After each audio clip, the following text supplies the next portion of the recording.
الله الرحمن الرحيم الحمد لله আল্লাহ রাব্বুল আলামিন দরবারে অসংখ্য শুকর ও সুজুদ আদায় করছি যে মহান রব্বুল আলামিন আমাদেরকে পবিত্র জুমার দিনে জুমা আদায়ের উদ্দেশ্যে মসজিদে আসার তৌফিক দান করেছেন। এজন্য রব্বে কারীমের দরবারে কৃতজ্ঞতা আদায় করি। আলহামদুলিল্লাহ। মুহতারাম হাজিরিন,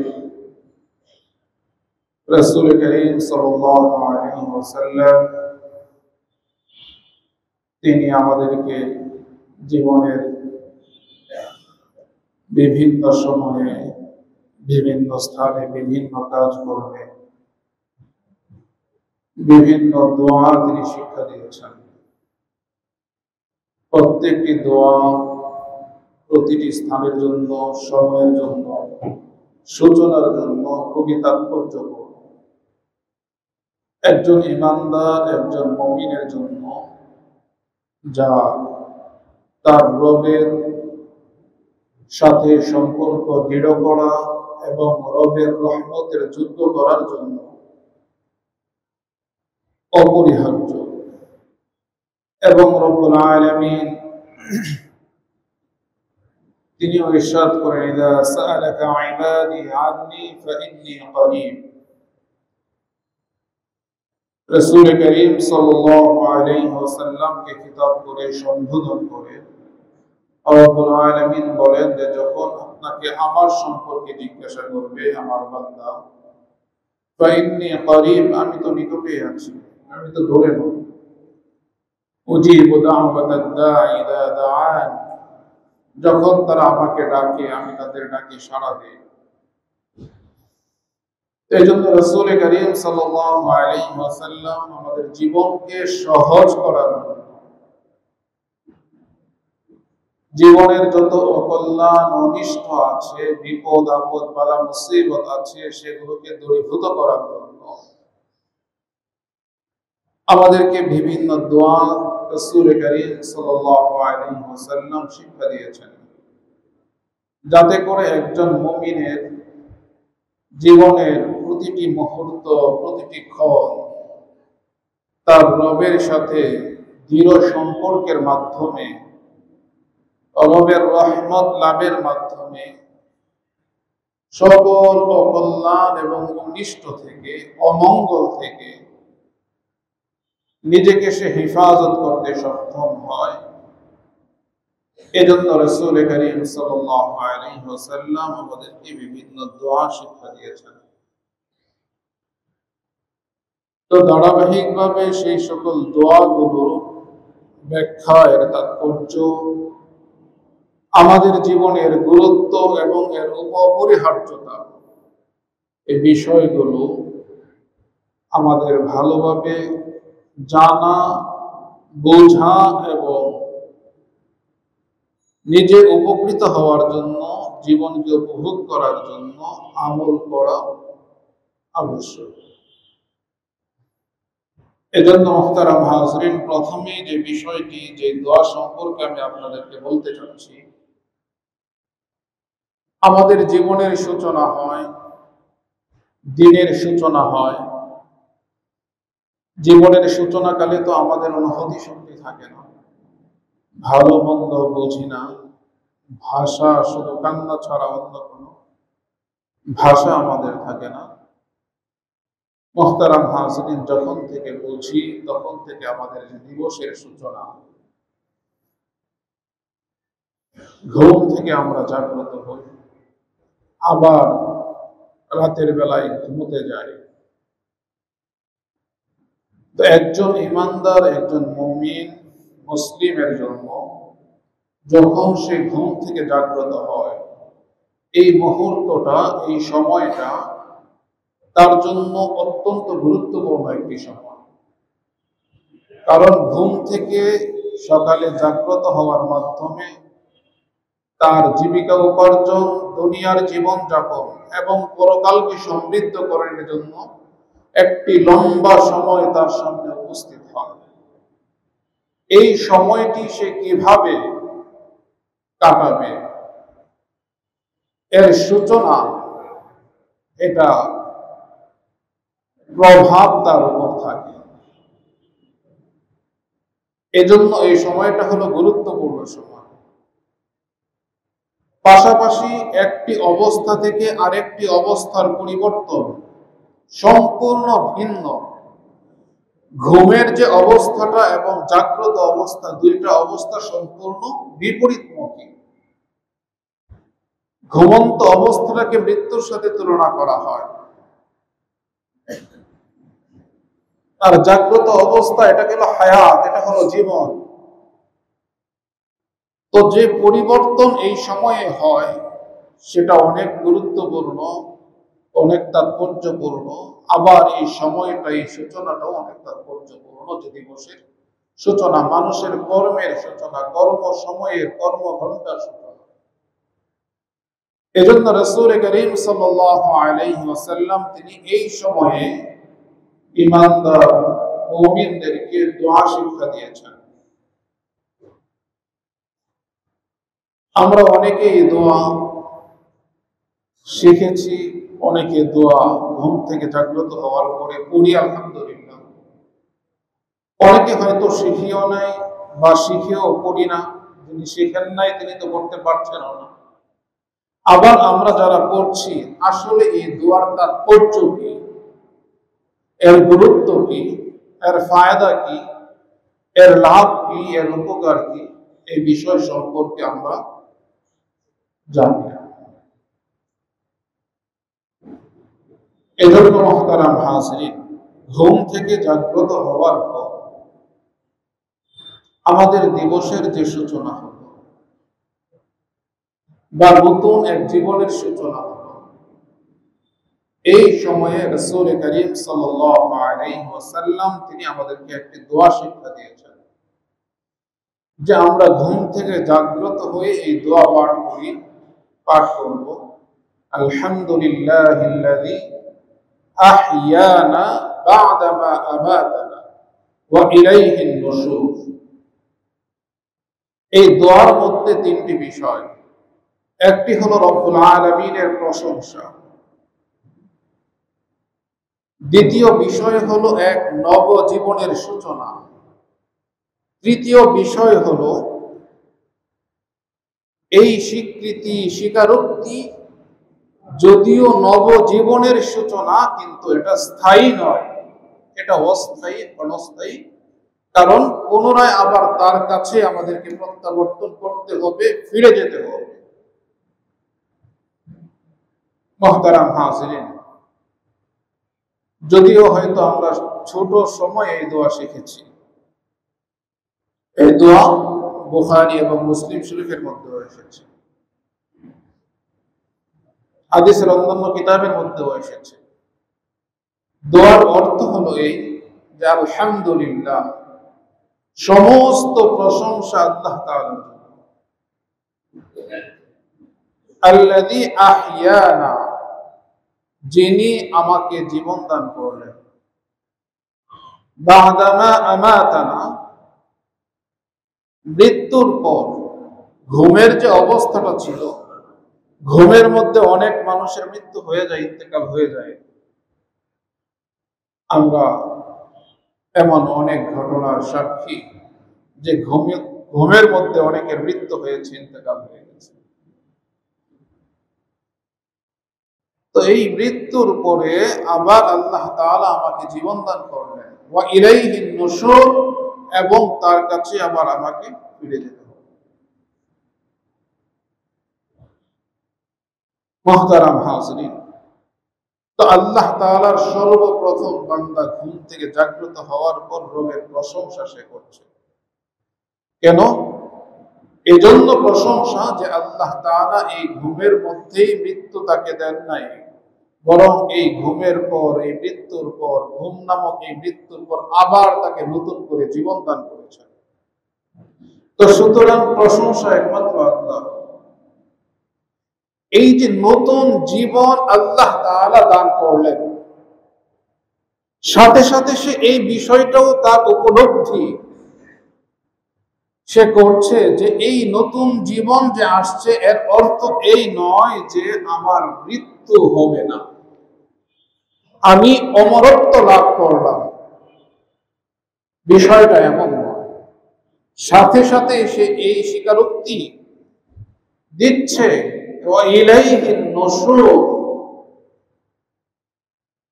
যে এই যে নতুন জীবন আমি লাভ করলাম এর অর্থ এই নয় যে এটা স্থায়ী জীবন, আর মৃত্যু আমাকে গ্রাস করবে না, মৃত্যু আমার নাগাল পাবে না। বিষয়টা আদৌ এমন নয় যে জীবনটা লাভ করেছি এই জীবনটা এটা অস্থায়ী জীবন, ক্ষণস্থায়ী জীবন, এই জীবনটাও শেষ হয়ে যাবে এবং আমাকে পুনরায় আল্লাহ তাআলার দরবারে ফিরে যেতে হবে। একটু চিন্তা করেন, একজন মানুষ সে ঘুম থেকে জাগ্রত হলো ভোরবেলা, জাগ্রত হওয়ার পর প্রথম সে আল্লাহ তাআলার শুকর আদায় করছে নতুন জীবনের জন্য, এবং এই জীবনটা স্থায়ী নয় এই উপলব্ধিটাও তার মাঝে আছে। পুনরায় তার রবের কাছেই তাকে ফিরে যেতে হবে এই স্বীকৃতিও সে দিচ্ছে। তাহলে এই ব্যক্তির প্রথমত ঘুম থেকে জাগ্রত হওয়ার পর তার সম্পর্কটা হলো তার রবের সাথে, রবের কৃতজ্ঞতা আদায়ের মাধ্যমে, শুকর আদায়ের মাধ্যমে। এবং যেই জীবনটা, যে হায়াতটা তার আছে যদিও অনির্দিষ্ট, কিন্তু এই বান্দা সে নিশ্চিত যে এটা অস্থায়ী জীবন, পরিণামে পরিণতিতে তাকে তার রবের কাছেই ফিরে যেতে হবে। এই উপলব্ধি, এই স্বীকারোক্তি, এরপরে তার যে দিবসের সূচনা হলো, তার এই দিবসটা কেমন কাটবে? যে ঘুম থেকে উঠেই চিন্তা করে যে আল্লাহ তাআলার শুকর, আমাকে নতুন জীবন তিনি দিলেন, ঘুমের মধ্যে আমার ইন্তেকাল হলো না, তবে এই জীবনটা দিয়েছেন, আমাকে তো রবের কাছেই ফিরে যেতে হবে। ঘুম ভাঙার সাথে সাথে তার এই চিন্তা, সেই লোকটির জীবনটা, ওই দিনটা রবের নাফরমানিতে কাটতে পারে? ওই লোকটার চেষ্টা কি থাকবে যে পূর্ণ দিনটা যেন সে রবের সন্তুষ্ট অনুযায়ী কাটতে পারে। কারণ ঘুম, লম্বা ঘুমের পর, বিশ্রামের পর ঘুম ভাঙলো, চোখ খুললো, সাথে সাথে তার রবের কথা স্মরণ হয়ে যায়, রবের শুকর সে আদায় করে আবার রবের কাছে ফিরে যেতে হবে, সেই উপলব্ধিও সে করে। তাহলে ওই ব্যক্তি স্বাভাবিকভাবে সে চেষ্টা করবে যে আমার পূর্ণ দিন যেন আল্লাহ তাআলার সন্তুষ্ট অনুযায়ী আমি কাটাতে পারি, এটাই তো চেষ্টা থাকবে।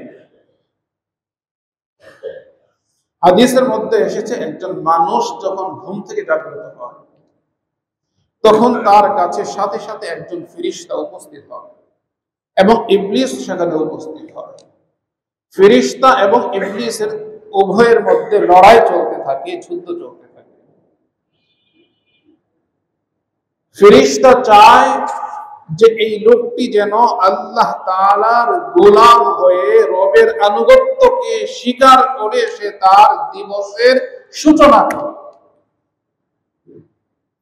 আর ইবলিস তার দাবি, তার চেষ্টা প্রচেষ্টা হলো, তার কামনা বাসনা হলো যেন এই লোকটি ইবলিসের গোলাম হয়ে সে দিবসের সূচনা করে। দুইজনের লড়াই চলতে থাকে। যখন বান্দা ঘুম থেকে জাগ্রত হয়ে সে উচ্চারণ করে আলহামদুলিল্লাহ আল্লাযী আহইয়ানা বা'দামা আমাতানা ওয়া ইলাইহিন নুশুর, যখন নাকি বান্দা, ওই মানুষ, ঘুম থেকে জাগ্রত ব্যক্তি এই দোয়া পাঠ করে, তখন ইবলিস সে দূরে সরে যায়, সে আফসোস করতে থাকে, আক্ষেপ করতে থাকে, হতাশ হয়ে যায়, সে নিরাশ হয়ে যায় যে না, তার কাছে থাকা চলবে না, তার সঙ্গ দিলে আমার কোনো লাভ হবে না, সে আমার কথা শুনবে না, আমার কর্তৃত্ব সে মানবে না। তাকে ধোকায় ফেলা যাবে না। এই লম্বা সময় সে ঘুমেছিল, তার মস্তিষ্ক থেকে সকল কিছু এই সময়ের জন্য বিস্মৃত ছিল। ঘুম ভাঙ্গার সাথে সাথে আবার তার মস্তিষ্কের মধ্যে তার রবের বিষয়, রবের প্রতি তার যে ঈমান, সেটাই সর্বপ্রথম তার মস্তিষ্কে জাগ্রত হয়েছে। তো সুতরাং তার পিছনে যে সময় দেওয়া হবে সেটা অযথা, অনর্থক। তো শয়তান নিষ্ফল হয়ে, সে হতাশ হয়ে, নিরাশ হয়ে তার থেকে দূরে সরে। মুহতারাম হাজিরিন, দেখেন একটি দোয়া, ছোট্ট একটি দোয়া ঘুম থেকে জাগ্রত হওয়ার পর পাঠ করা। একটা হলো এর মাধ্যমে রবের সাথে তার দৃঢ় সম্পর্ক স্থাপিত হলো। দ্বিতীয়ত সে তার ঈমানকে যেন নবায়ন করলো, পুনরুত্থানের স্বীকৃতি সে দিল যে এই জীবনটা স্থায়ী নয়, এটা হলো অস্থায়ী, ক্ষণস্থায়ী জীবন। এখানে আমি যেভাবে চাই সেভাবেই চলতে পারি না। এখানে যে রব আমাকে এই মৃত্যু থেকে জীবন দান করেছেন, তার আনুগত্য করে তার বিধান মেনে আমাকে চলতে হবে, এবং সর্বশেষ তার কাছে, তার দরবারে আমাকে হাজিরি দিতে হবে, তার আদালতে আমাকে দাঁড়াতে হবে, এবং এই জীবনের হিসাব আমাকে দিতে হবে। মুহতারাম হাজিরিন, এই চিন্তা চেতনা লালনকারী, এই স্বীকারোক্তি প্রদানকারী ব্যক্তি স্বাভাবিকভাবে সে চেষ্টা করবে দিনটাকে সুন্দরভাবে রবের সন্তুষ্টি অনুযায়ী, বিধান অনুযায়ী কাটাতে। দ্বিতীয়ত আল্লাহ তাআলার আনুগত্য করতে গিয়ে, রবের বিধান পালন করতে গিয়ে যে প্রতিবন্ধকতা সৃষ্টিকারী ইবলিস, সে নীরব হয়ে, নিরাশ হয়ে সেও দূরে সরে যায় দিবসের সূচনাতে, শুরুতে। তাহলে তার জন্য আল্লাহ তাআলার বিধান পালন করা, রবের শরিয়া অনুমোদিত শরীয়ত অনুযায়ী দিনটাকে কাটানো তার জন্য আরো সহজ হয়ে যায়, যেহেতু ইবলিস তার থেকে দূরে সরে যায়। তখন আর প্রধান প্রতিবন্ধকতাকারী ইবলিস তার থেকে দূরে থাকে, যার জন্য সহজ হয়ে যায়। মুহতারাম হাজরিন, রবের শুকর কেন আদায় করবে না ঘুম থেকে জাগ্রত হওয়ার পর? হাদিসের মধ্যে এসেছে রাসূল করিম সাল্লাল্লাহু আলাইহি ওয়াসাল্লাম তিনি বলেন যে ঘুম থেকে জাগ্রত হওয়ার পর একটা মানুষ যখন সে কোনো কাজই করলো না, চোখ খুললো, কোনো ধরনের কাজ করলো না, চোখ খোলার সাথে সাথে রবের শুকর আদায় করে, ঈমানের তাজদীদ করে, নবায়ন করে, পুনরুত্থানের স্বীকৃতি দেয়, তো আল্লাহ তাআলা তার প্রতি রহম করবেন না, রহমতের দৃষ্টি দিবেন না? এটা তো হতে পারে না। ঘুম থেকে মাত্র জাগ্রত হলো, চোখ খুললো, সাথে সাথে এসে রবের শুকর, রবের প্রতি ঈমানকে সে দৃঢ় করে, শানিত করে, পুনরুত্থানের প্রতি স্বীকারোক্তিকে সে প্রদান করে, নবায়ন করে। তো সুতরাং রবের রহমত তো ঈমানদার জন্য। এই তো দিবসের সূচনা। মুহতারাম হাজিরিন, সকাল বেলায় এই দোয়া হাদিসের মধ্যে এসেছে, রাসূল করিম সাল্লাল্লাহু আলাইহি ওয়াসাল্লাম বলেন যে আল্লাহুম্মা ওয়া বিকা আসবাহনা ওয়া বিকা আমসাইনা ওয়া বিকা নাহইয়া ওয়া বিকা নামুত ওয়া ইলাইহিন নুশুর। যে বান্দা সকালবেলা আবার এই দোয়া পড়ে যে আল্লাহ ওয়া বিকা আসবাহনা, আপনার শক্তিতে আমি সকাল করেছি, অর্থাৎ আপনার কুদরত দ্বারাই আমি সকালে উপনীত হয়েছি। অবিকা আমসাইনা, এবং আপনার কুদরত দ্বারাই, শক্তি বলেই আমি সন্ধ্যা করি। অবিকা নাহইয়া, আপনার কুদরত দ্বারাই আমি হায়াত লাভ করি, জীবন লাভ করি। অবিকা নামুত, এবং আপনার কুদরত দ্বারাই আমি মৃত্যুবরণ করি। ওয়া ইলাইহিন নুশুর, এবং আল্লাহ তাআলার কাছে আবার ফিরে যেতে হবে। যখন সন্ধ্যা হয় তখন আবার এই দোয়া পাঠ করে, আল্লাহুম্মা ওয়া বিকা আমসাইনা। সকালে সে পাঠ করেছিল আল্লাহুম্মা ওয়া বিকা আসবাহনা ওয়া বিকা আমসাইনা। আসবাহনা মানে আমি সকাল করেছি, সকালে উপনীত হয়েছি, আর আমসাইনা আমি সন্ধ্যায় উপনীত হয়েছি হলাম। মুহতারাম হাজিরিন, যখন সন্ধ্যা হয় তখন সে বলে আল্লাহুম্মা ওয়া বিকা আমসাইনা ওয়া বিকা আসবাহনা ওয়া বিকা নাহইয়া ওয়া বিকা নামুত ওয়া ইলাইহিন নুশুর। তখন এই ব্যক্তির দিবসের সকল কার্যক্রমগত তার জন্য সহজ হয়, প্রত্যেকটা কাজ সঠিকভাবে করা তার জন্য আসান হয়ে যাবে। এজন্য মুহতারাম হাজিরিন, ঘুম থেকে জাগ্রত হওয়ার পরে দোয়া পড়া এবং এই উপলব্ধি, এর যে অর্থ, এর মর্ম, সেটাকে জাগ্রত রাখা। আলহামদুলিল্লাহিল্লাযী আহইয়ানা বা'দা মা আমাতানা ওয়া ইলাইহিন নুশুর। এর দ্বারা আল্লাহ তাআলার শুকর আদায়ের মাধ্যমে দিবসের সূচনা হচ্ছে, রবের সাথে সম্পর্ককে দৃঢ় করার মাধ্যমে দিবসের সূচনা হচ্ছে, এবং সে যে জীবন, নতুন জীবন সে আবার লাভ করলো। এই নতুন জীবন লাভ করা, এই জীবনটা স্থায়ী নয়, এটা অস্থায়ী জীবন। পরিণামে পরিশেষে তাকে তার রবের কাছেই ফিরে যেতে হবে। এই স্বীকারোক্তির মাধ্যমে যখন মানুষ তার দিবসের সূচনা করে, তখন তার জন্য এই দিবসটা তার রবের সন্তুষ্ট অনুযায়ী কাটানো সহজ হয়ে যায়। মুহতারাম হাজিরিন, আবার যখন সে ঘুমোতে যায়, রাতে আবার আরেকটি লড়াই ফেরেশতা এবং শয়তানের মধ্যে হয়ে যায়। সে ঘুমাবে কিভাবে? সে ঘুমাবে, সে কার গোলাম হয়ে ঘুমাবে, কার আনুগত্য স্বীকার করে সে ঘুমাবে? তো ইবলিস চায় এখন সে ঘুমাবে, ঘুমের মধ্যে অনেকের ইন্তেকাল হয়ে যায়।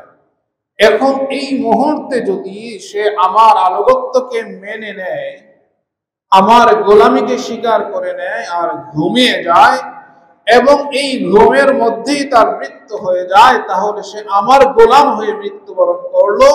তাহলে শয়তান তার মিশনে সে কামিয়াব, সে সফল। ফেরেশতা তিনি চেষ্টা করেন, তিনি কামনা করেন, তিনি তার সাথে লড়াই করতে থাকেন, যেন আল্লাহর এই বান্দা আল্লাহ তাআলার গোলাম হয়ে আল্লাহর নামেই সে ঘুমোতে যায়। মুহতারাম হাজিরিন, বান্দা যখন আল্লাহর নামে ঘুমায়, তখন শয়তান সেখানেও ব্যর্থ হয়, নিরাশ হয়, হতাশ হয়, তার থেকে সে দূরে সরে যায়। এজন্য মুহতারাম হাজিরিন, দিবসের সূচনা সেটাও আল্লাহর নামে, রবের শুকরের সাথে, এবং দিবসের শেষ প্রান্তে যখন বিশ্রামে যাবে, তখন আল্লাহর নামে, আল্লাহর নামেই আল্লাহর বান্দা বিশ্রামে যায়। দ্বিতীয় বিষয় হলো, ঘুম থেকে জাগ্রত হওয়ার পর বান্দা দোয়া পাঠ করেছে, তারপর প্রথম যে কাজ, প্রাকৃতিক কাজ, সে সারবে। ওয়াশরুমে তার যাওয়ার প্রয়োজন। মুহতারাম হাজিরিন, ওয়াশরুমে সে যাবে। ওয়াশরুমে যাওয়ার পূর্বেও রাসূল করিম সাল্লাল্লাহু আলাইহি ওয়াসাল্লাম তিনি দোয়া শিক্ষা দিয়েছেন। এই দোয়া বুখারী, মুসলিম, নাসাই, আবু দাউদ, ইবনে মাজাহ, তিরমিজি, কুতুবে সিত্তার সকল হাদিসের কিতাবের মধ্যে এই দোয়া এসেছে। আল্লাহুম্মা ইন্নী আউযু বিকা মিনাল খুবুসি ওয়াল খাবাইস। এই দোয়া পাঠ করে তারপর ওয়াশরুমে যাও। মুহতারাম হাজিরিন, এই দোয়ার অর্থ কি? এই দোয়ার উপকারিতা কি? এর ফায়দা কি? এর লাভ কি? এই দোয়ার মাধ্যমে বান্দা তার রবের কাছে আশ্রয় চাচ্ছে। মিনাল খুবুস, আল্লাহ তাআলার যত পুরুষ মাখলুক আছে, সৃষ্টিজীব আছে, এই সকল পুরুষ সৃষ্টিজীবের মধ্যে যারা নিকৃষ্ট, মন্দ, অনিষ্ট সাধনকারী, ক্ষতিকারক, ওই সকল অনিষ্ট সাধনকারী, ক্ষতিকারক সকল পুরুষ সৃষ্টিজীব থেকে সে আল্লাহ তাআলার আশ্রয় কামনা করছে। ওয়াল খাবাইস, এবং নারী অনিষ্ট সাধনকারী যারা আছে তাদের অনিষ্ট থেকে আল্লাহ তাআলার কাছে সে আশ্রয় চাচ্ছে।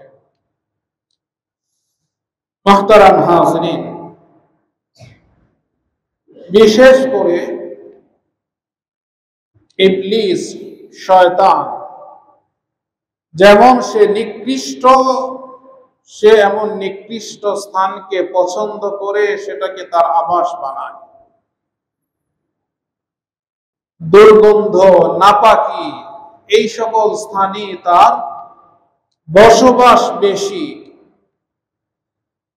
এই জন্য বান্দা যখন তার প্রয়োজন পূরণের জন্য সে ওয়াশরুমে যায়, মুহতারাম হাজিরিন, তখন সে তার রবের কাছে আশ্রয় চায় যে আমি যে আমার প্রাকৃতিক প্রয়োজন পূরণের জন্য আমি যে যাচ্ছি বাথরুমে, ওয়াশরুমে, তো আমাকে এই সময়টা আমি তোমার আশ্রয় চাচ্ছি এবং তোমার সৃষ্টির মধ্যে অনিষ্ট সাধনকারী যারা আছে তাদের সকলের অনিষ্ট থেকে, চাই সে পুরুষ হোক চাই সে নারীজাত হোক, তাদের সকলের অনিষ্ট থেকে যেন তারা আমাকে কোনো ধরনের ক্ষতি পৌঁছাতে না পারে।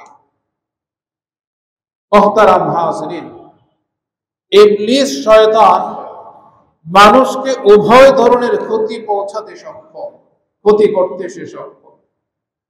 শারীরিক ক্ষতিও সে করতে পারে, আত্মিক ক্ষতিও সে সাধন করতে পারে।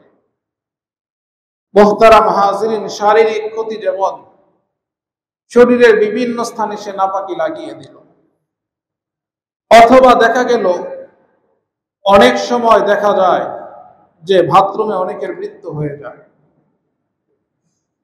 বিভিন্ন ধরনের আলামত পাওয়া যায়।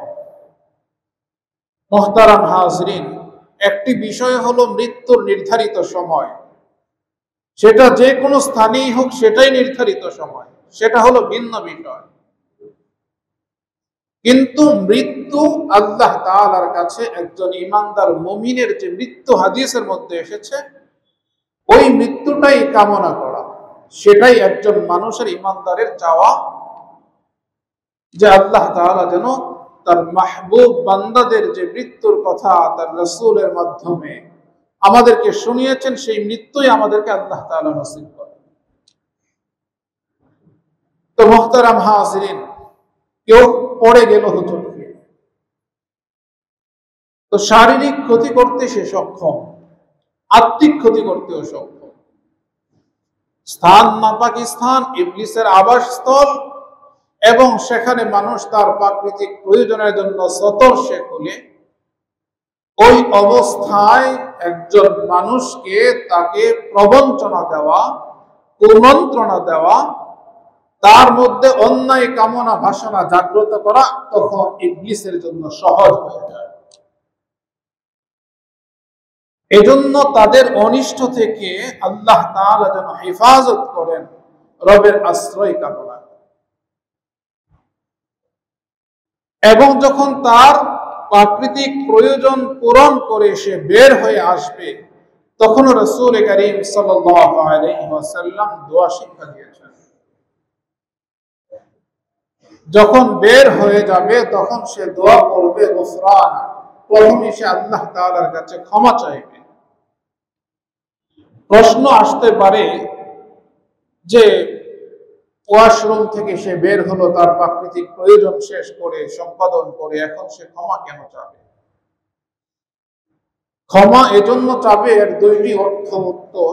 এক হলো যে সে ক্ষমা চাবে তার অনিচ্ছায়, তার অজান্তে যদি কোনো ত্রুটি বিচ্যুতি হয়ে থাকে যেটা তার রব পছন্দ করেন না, এমন কোন কাজ অজান্তে হয়ে গেল, আল্লাহ তাআলা যেন সেটা ক্ষমা করে দেন।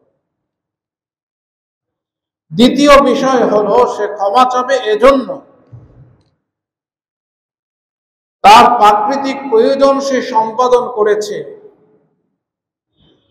এর মাধ্যমে সে যে রবের মহা নিয়ামত লাভ করল, এই নিয়ামতের শুকর আদায় করতে বান্দা অক্ষম। এজন্য তার অক্ষমতা সে প্রকাশ করলো রবের কাছে ক্ষমা চেয়ে, যে মালিক, তোমার যেভাবে কৃতজ্ঞতা আদায় করা, শুকর আদায় করা আমার কর্তব্য ছিল, সেভাবে আদায় করতে আমি অক্ষম, এজন্য আমি ক্ষমা চাচ্ছি। প্রথমে সে পড়বে গুফরানাক, আলহামদুলিল্লাহিল্লাযী আযহাবা আন্নিল আযা ওয়া আফানি, যে সমস্ত প্রশংসা ওই সত্তা,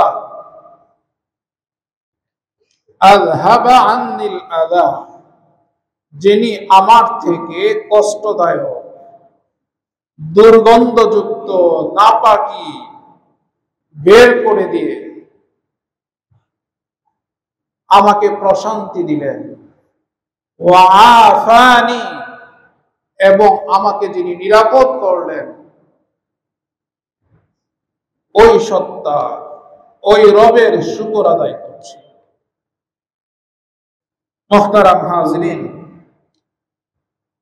যে দেখেন মলমূত্র ত্যাগ করা স্বাভাবিক প্রক্রিয়ায় হচ্ছে, তো এটা যে আল্লাহ তাআলার কত বড় নিয়ামত, যদি এই স্বাভাবিক প্রক্রিয়া বন্ধ হয়ে যায় কারো, তখন সে সেটা উপলব্ধি করতে পারে যে এটা কত বড় নিয়ামত। অন্য এক হাদিসের কিতাবের মধ্যে এসেছে, কানজুল উম্মালের মধ্যে এসেছে, আমাদের অবস্থা কি, আমরা আমাদের জিহ্বার স্বাদ মেটানোর জন্য বিভিন্ন ধরনের খাবার আমরা গ্রহণ করি, একই সাথে বিভিন্ন ধরনের খাবার গ্রহণ করি, এক এক খাবারের এক এক বৈশিষ্ট্য, ভিন্ন ভিন্ন খাবারের ভিন্ন ভিন্ন গুণাবলী, এক একটার এক এক কার্যকারিতা, পরস্পরে সবগুলো যখন একত্রিত হয়ে যায়, তখন কোনোটা কোনোটার সাথে সাংঘর্ষিক হয়ে যায়। মুহতারাম হাজিরিন, তারপরেও আমরা কোনো ধরনের চিন্তা ভাবনা ছাড়া জিহ্বার স্বাদ পূরণ করি, বিভিন্ন ধরনের খাবার আমরা একসাথেই গ্রহণ করি। তো আল্লাহ তাআলা স্বয়ংক্রিয় এক মেশিন আমাদের মধ্যে সৃষ্টি করে দিয়েছেন।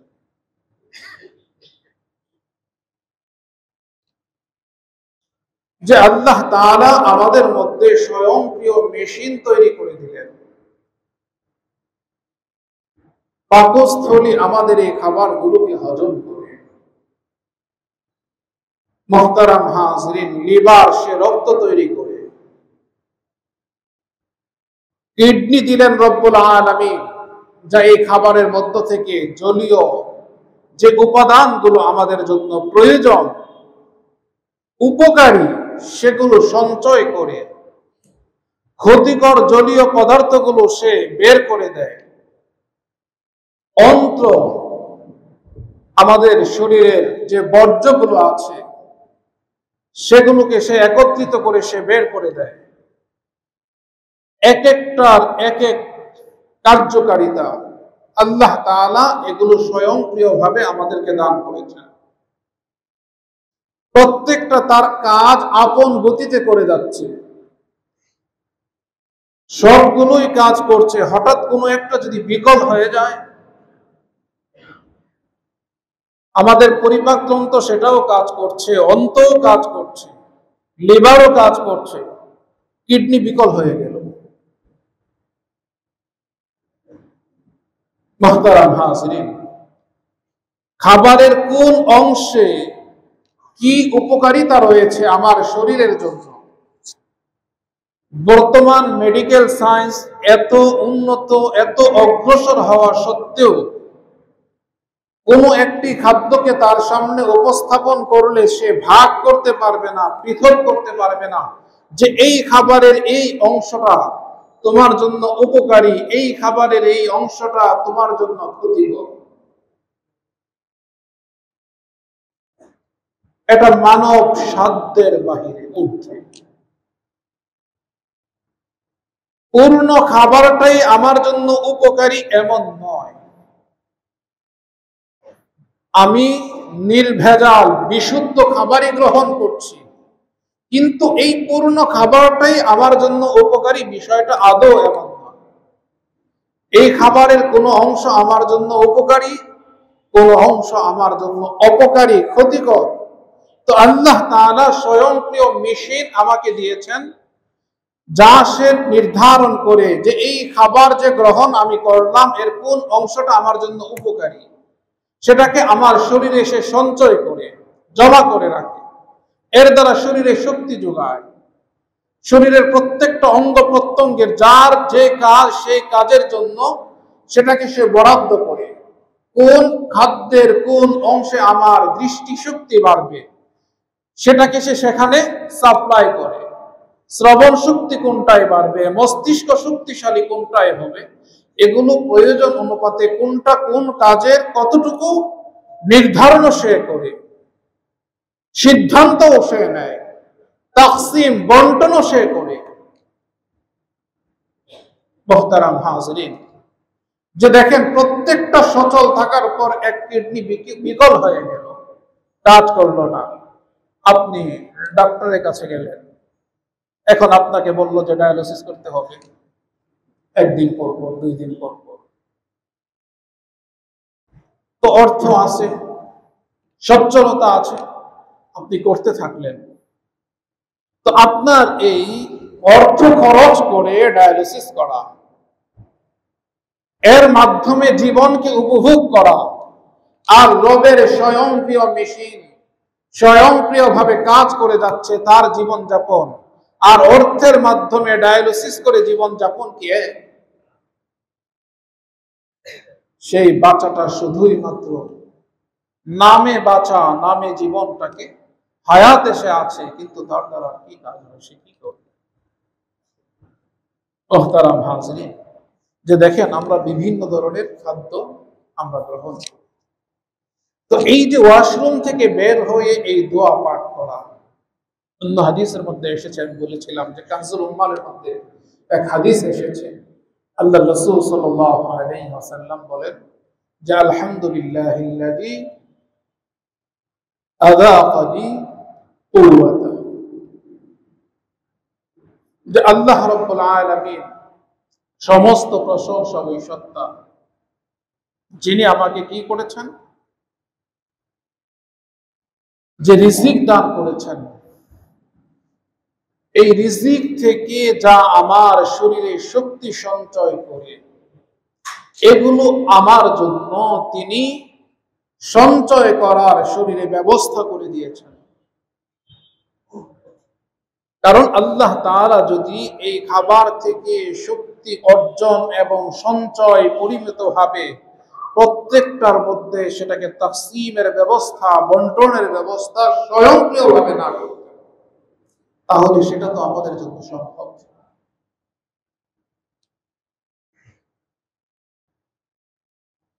তো আল্লাহ রাব্বুল আলামিন কি করেছেন, আযাকানি লাযযাতা, খাবারের স্বাদও আমাকে আস্বাদন করিয়েছেন।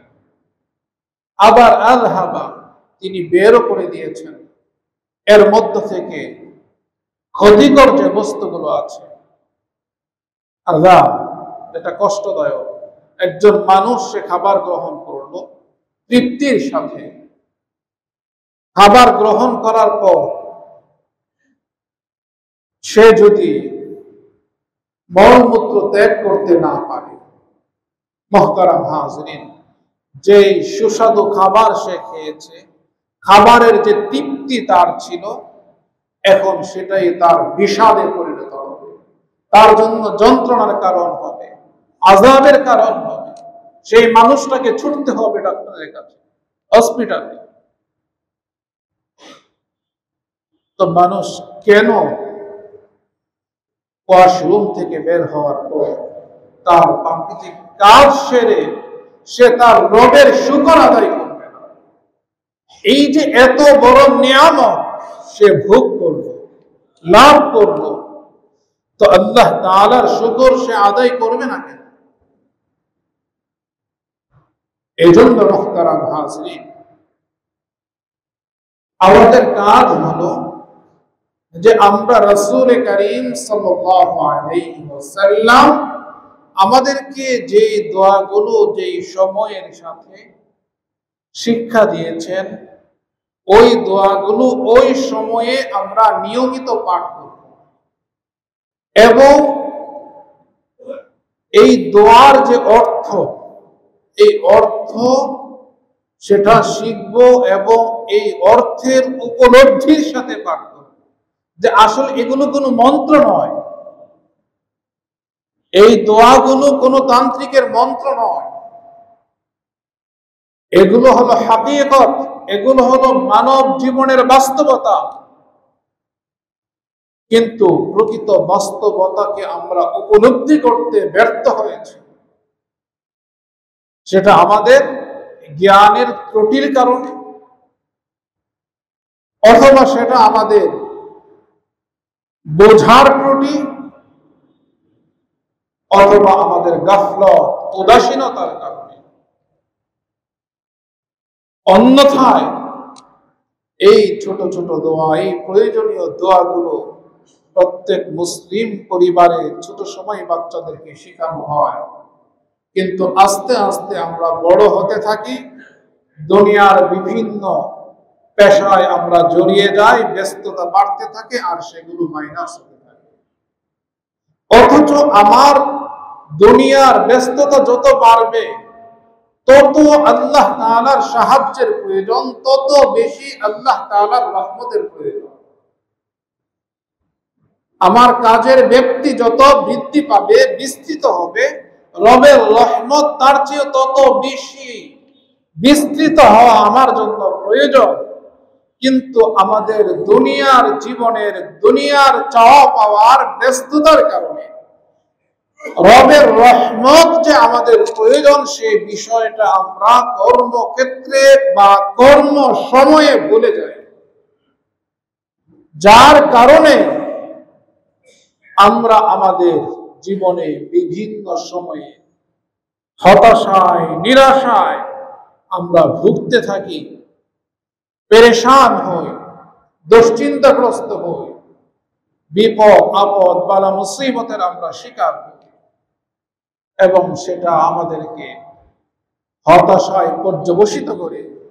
মুহতারাম হাজিরিন, যদি এই দোয়াগুলো আমরা নির্ধারিত সময়ে উপলব্ধির সাথে পাঠ করি, তাহলে প্রতিনিয়ত আমাদের ঈমান নবায়ন হচ্ছে, ঈমানের তাজদীদ হচ্ছে, প্রতিনিয়ত রবের শুকর আদায় হচ্ছে, রবের সাথে সম্পর্ক সুদৃঢ় হচ্ছে এবং রবের রহমত প্রতিনিয়ত আমাদের জন্য বৃদ্ধি পাচ্ছে।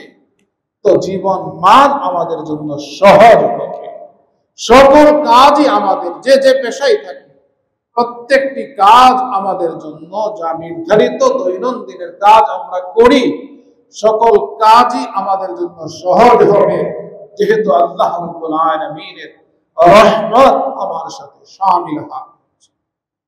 এজন্য মুহতারাম হাজিরিন, সকলের কাছে আবেদন থাকবে যে আমরা মাসনুন যে দোয়াগুলো রাসূল করিম সাল্লাল্লাহু আলাইহি ওয়াসাল্লাম আমাদেরকে শিক্ষা দিয়েছেন, এই দোয়াগুলো আমরা নির্ধারিত সময়ে, নির্ধারিত স্থানে আমরা এই দোয়াগুলো নিয়মিত উপলব্ধির সাথে পাঠ করব, যেন আল্লাহ তাআলা আমাদের জীবনকে সহজ করে দেন।